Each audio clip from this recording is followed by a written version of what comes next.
Hi, welcome to my channel. I hope you're doing good. Okay, and this is a video that about my aquarium hobby. And I did these videos, and they're clips. They were short clips, and, I smushed them all together, made one big long one, and I removed the audios, and and then I made a recording to narrate, what I was seeing in the videos, and I hope you enjoy it. And it was a hobby I really enjoyed doing, and like I said, this was like 17 years ago, and aquariums can be so relaxing. And I've had lots of hobbies, and this is one of them. So let's get on to the videos.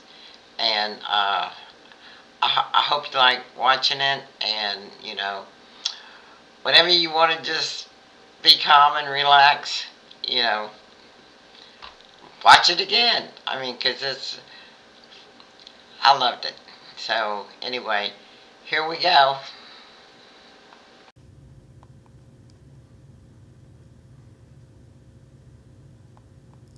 Okay, here we go. Uh, this is the koi fish and the albino cories. And look at the little babies. Yes, they had babies. They were over in the 29-gallon tank, and they started putting these like little tiny white eggs on the glass. And I don't remember how long it took, but then little babies started coming out. And there was these little babies all over the place, a bunch of them. And there they are. You can see them. Aren't they cute? Yeah, they were quite awesome. And so there were so many of them. I had to put them over into the big 55-gallon tank, and move some of the other fish over among the other two 29-gallon tanks, and which they weren't happy about, but it was just temporary. And then I had to end up taking them to down to the pet shop down the street, and sold them to the guy who worked there. He was a good buddy. We did a lot of business, and sometimes we swapped for supplies because he carried not just the pets but supplies too. And so there they are. I think the big one there was the female, and there were three other smaller ones, I think, that were the male. And I think she might have mated with all of them. I don't know. Uh, Probably. And you can see that golden bushy nose pleco. They don't get very big, and but they ended up having some babies too. It'd be in another video. But there they go, and they would swim together. They were pretty good fish, and they're bottom feeders. They help keep the bottom of the uh, tank clean, and any food that drops down to the bottom, that's you know they get it, so it doesn't mess up the tank, and sit there and decay or anything. Okay, now we're going into another video. This is a little killifish baby that I'm trying to film, and we'll catch a peek at it in a minute. I don't know how many babies it had. A lot of them might have gotten eaten by the other fish, but you'll see it in a second. See a little pink thing. And anyway, Uh, I got that filmed. Uh, I love that plant that's showing there. There he is. See the little face? Yeah. He was just a little bitty thing. And and then it'll show there he is. See him there? They're little. These little baby fries, I mean, when they hatch out, they're just little bitty things, and a lot of times they can get eaten, by the other fish in the tank because they think they're a good snack. There's the mama fish, and there were males, of course, in there too. I didn't, capture them all. Okay, this is about the albino pleco. Uh, right there. I don't know if that's the mama or the papa. And but what they do is, I have these different caves in the tank, and that's where they, hang out sometimes, and then they come out. They clean the glass and the algae. They're algae eaters, and so anyway, one day, all of a sudden, there were all these little baby plecos all over the place. There was, probably over 100 of them. I don't know. There was a bunch. And so, when they got big enough, then I had to take them down to the fish store because, the, tank couldn't maintain, that many fish in there. And, yeah, a little bushy nose pleco fry. Yeah, they were. It was a surprise, and those fish are. One time I had the brown ones, and they get huge. So I ended up taking it down to the fish store and giving it to him. But and then I got these little golden bushy nose plecos, and they only get about 4 inches long. And God, I didn't have the microphone up here close. I hope it's going to be loud enough. I'd hate to have to do this over again. This is the second time.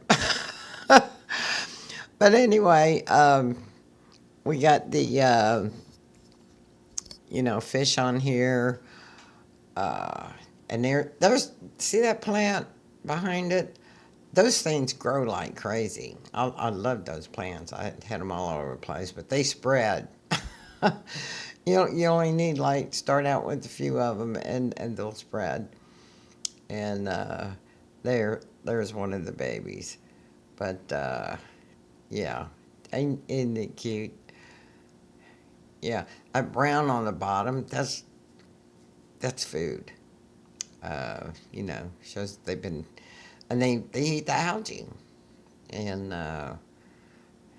see how they suck onto the side of the glass, and they're great for aquariums, and so the first part of this might not be loud enough because I forgot to put the microphone up closer.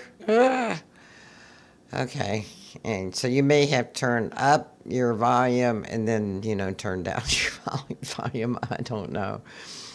I could screw it up.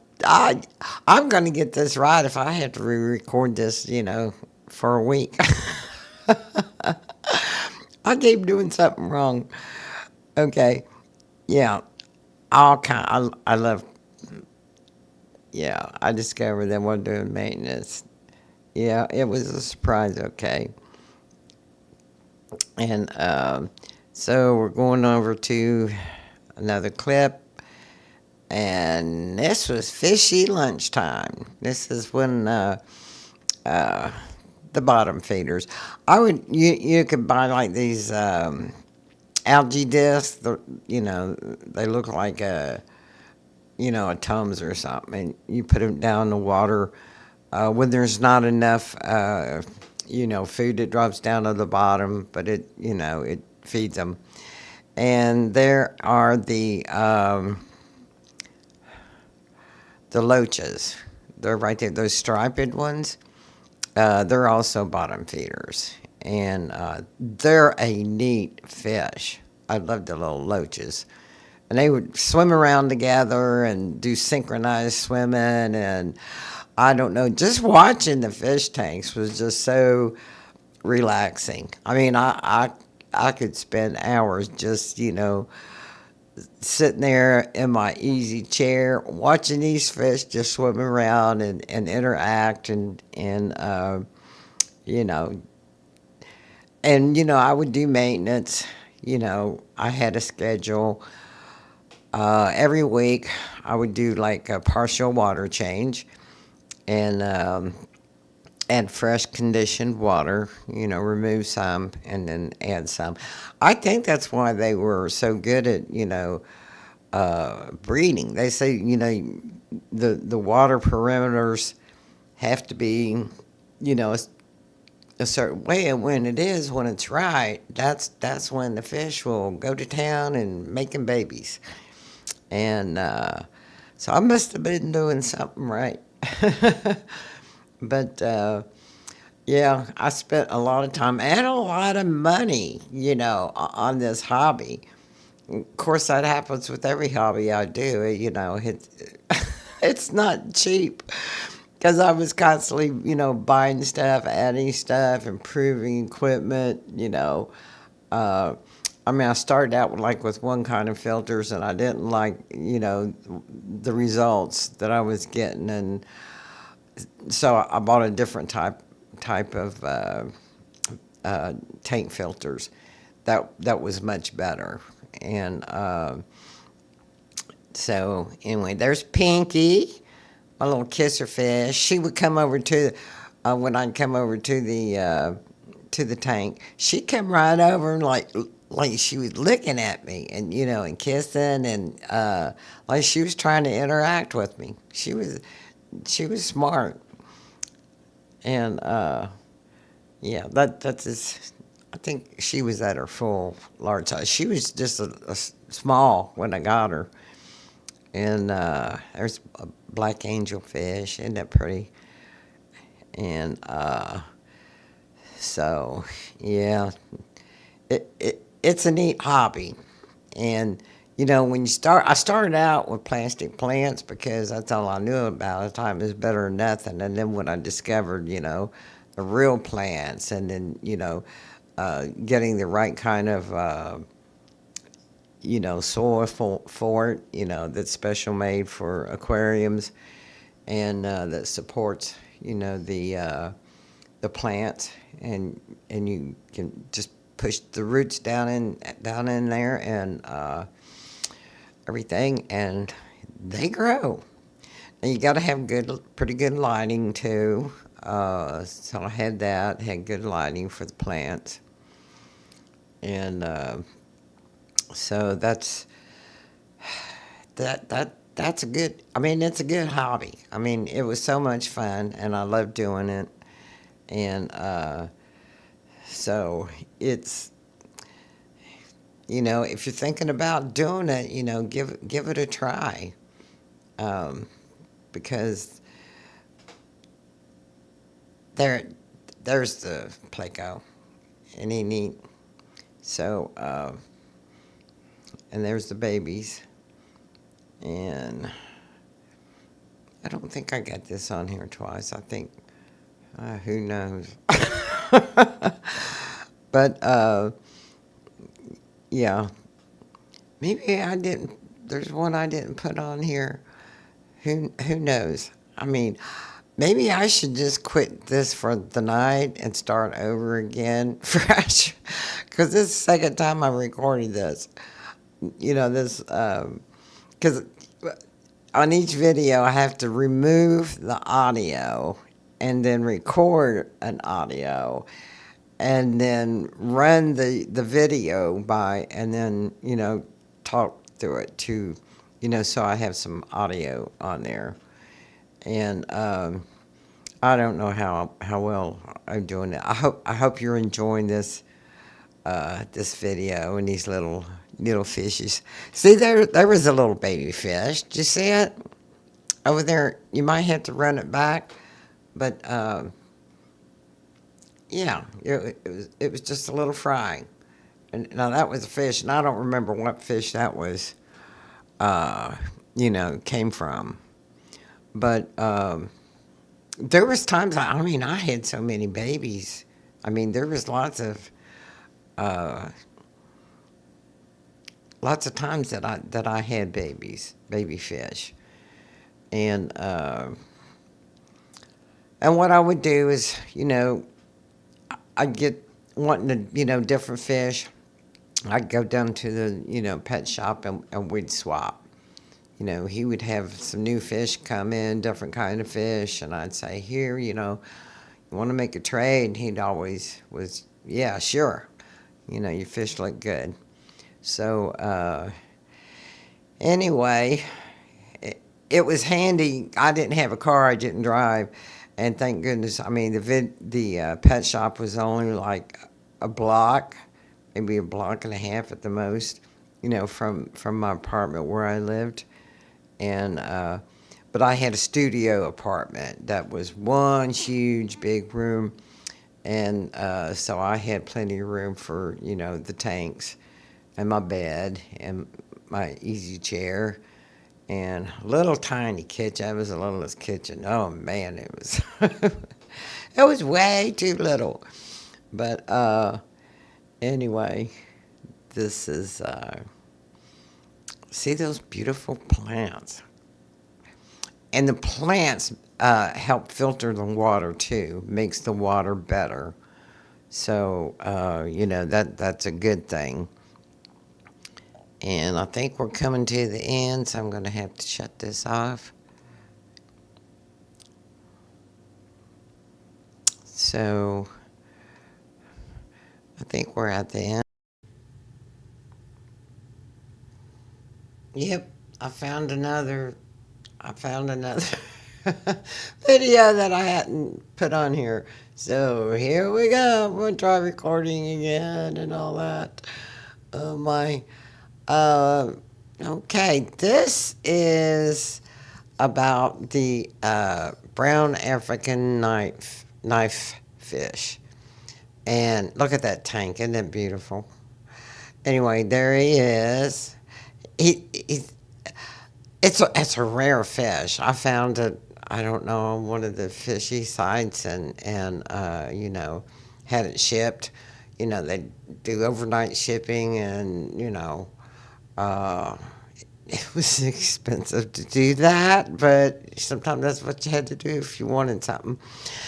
And but anyway, I had him for a while. He was a cool fish. I had a really neat song on here that uh, I was afraid that someday he'd end up one of these. I don't know which clip it is, but it was under partial copyright. I mean, it was okay in some places, but not in other places. And I thought, well, I'm just going to redo them.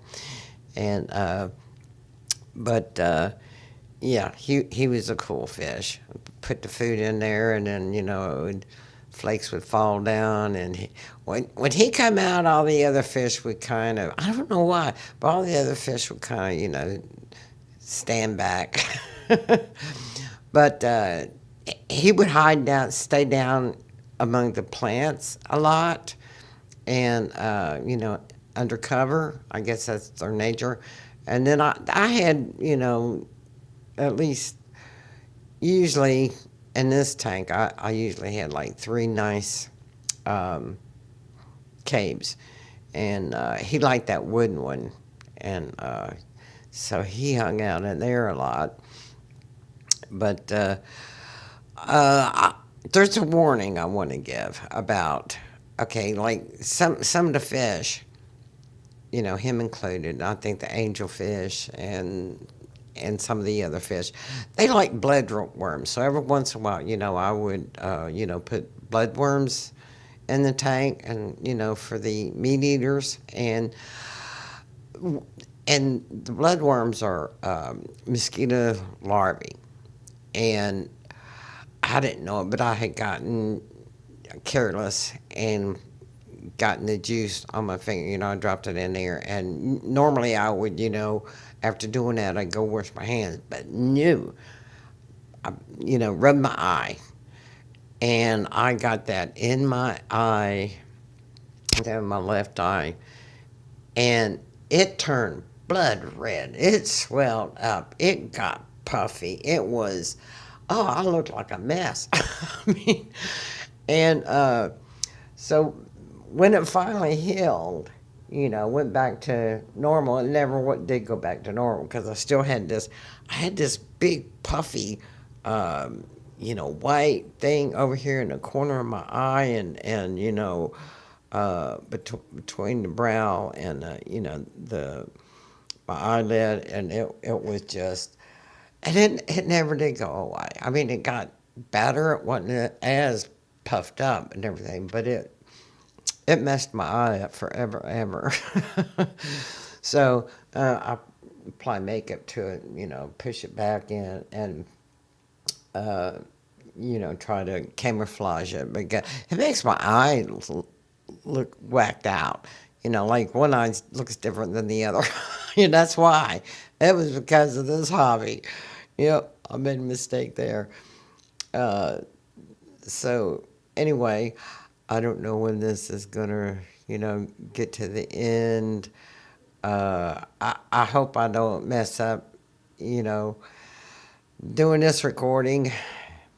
So, well, it looks like we're coming to the end, maybe. So let's see. I think this is. Subscribe and like. Thank you. Thanks for watching.